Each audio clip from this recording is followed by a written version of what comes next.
नमस्कार, शेतकरी कृषी दर्शनमध्ये आपले पुन्हा एकदा स्वागत. शेतकरी मित्रांनो, महत्त्वाचे म्हणजे चक्रीवादळाचा पुन्हा धोका.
दाबाच्या क्षेत्रामुळे पाऊस पडण्याची शक्यता आहे.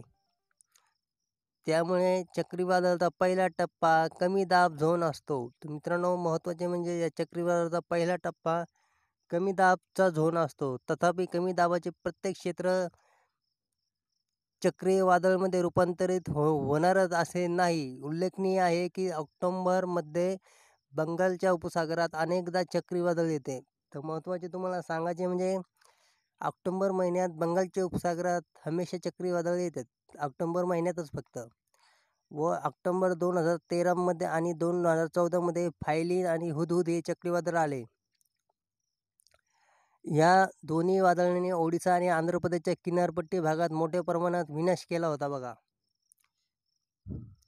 हिवाळ्याचे प्रमाण वाढत असून किमान तापमान कमी होत असल्याने उत्तर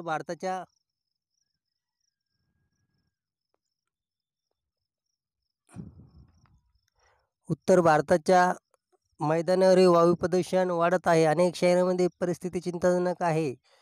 रविवारी रात्री 9:30 वाजता हरियाणामधील लखनौ, कानपूर आणि यमुनानगरचा हवा गुणवत्ता निर्देशांक गंभीर स्थितीत पोहोचला. तज्ज्ञ सतत अपेक्षा करत असतात की हवा जितकी प्रदूषित होईल तेवढा मजबूत होईल. संसर्ग थांबणे अधिक कठीण होईल.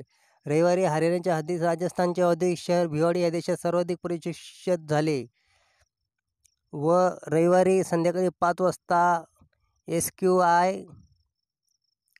एअर क्वालिटी इंडेक्स नोंदवण्यात आले. राष्ट्रीय राजधानी क्षेत्रातील दिल्ली, गाझियाबाद आणि ग्रेटर नोएडा आणि फरीदाबाद ही खराब गटात आहेत. केंद्र सरकारच्या वायू गुणवत्तेवर देखरेख ठेवणारी संस्था सफर इंडियाच्या म्हणण्यानुसार वाऱ्याची दिशा वायेकडे आहे.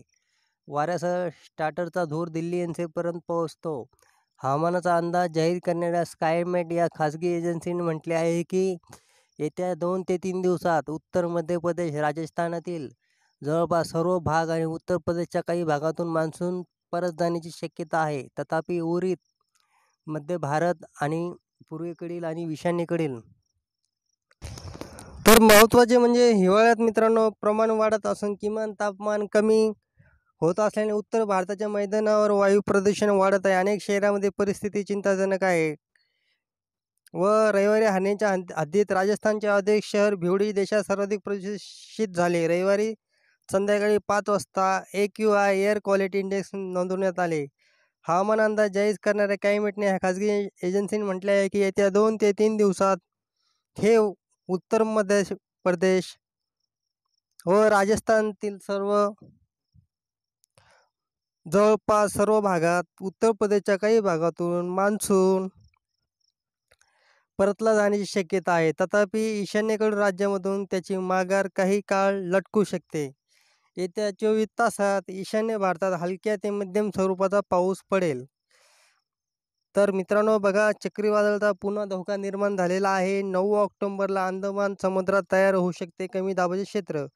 तुम्हाला हा व्हिडिओ आवडला असा आपल्या यूट्यूब चॅनल शेतकरी कृषी दर्शन चॅनलला सबस्क्राईब करा, बेल ऐकून नक्की दाबा, जास्तीत जास्त शेअर करा. जय हिंद, जय महाराष्ट्र.